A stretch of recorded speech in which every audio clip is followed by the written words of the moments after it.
Legacy Audiobooks presents The Legend of Sleepy Hollow by Washington Irving, narrated by Steve Ember.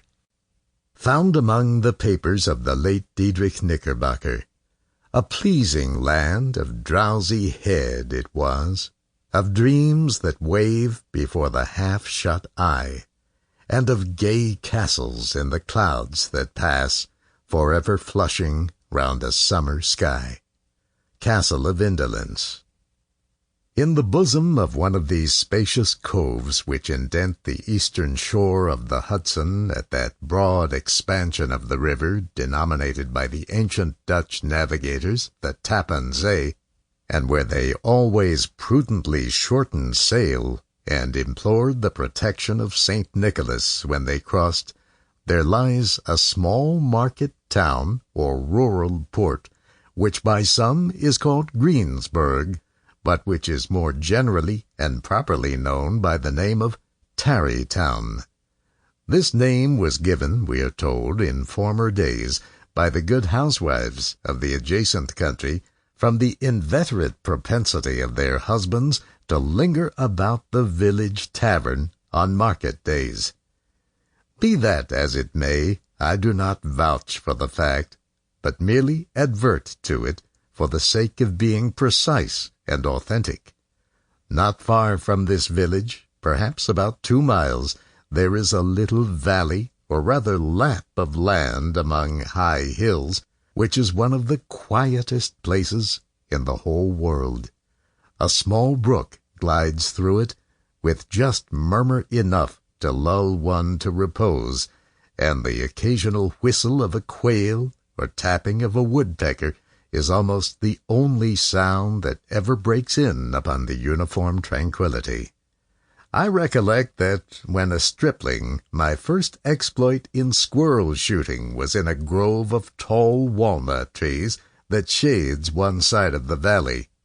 I had wandered into it at noontime, when all nature is peculiarly quiet, and was startled by the roar of my own gun, as it broke the Sabbath stillness around and was prolonged and reverberated by the angry echoes.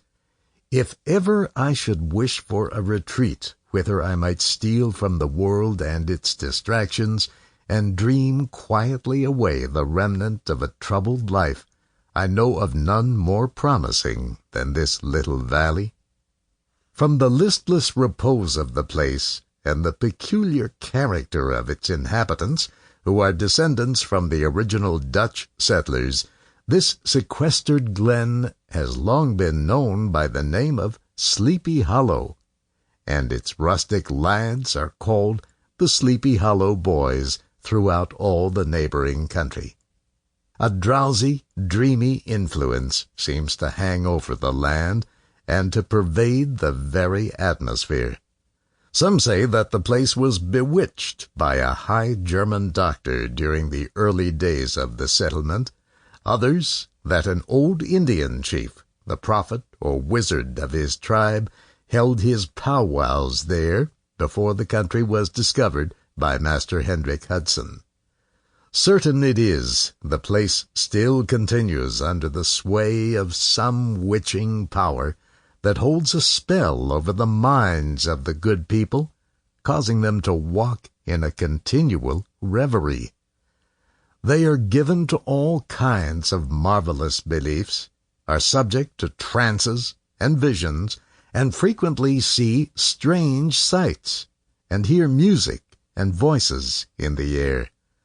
The whole neighborhood abounds with local tales, haunted spots, and twilight superstitions. Stars shoot and meteors glare oftener across the valley than in any other part of the country, and the nightmare, with her whole ninefold, seems to make it the favorite scene of her gambols. The dominant spirit, however, that haunts this enchanted region, and seems to be a commander-in-chief of all the powers of the air, is the apparition of a figure on horseback, without a head.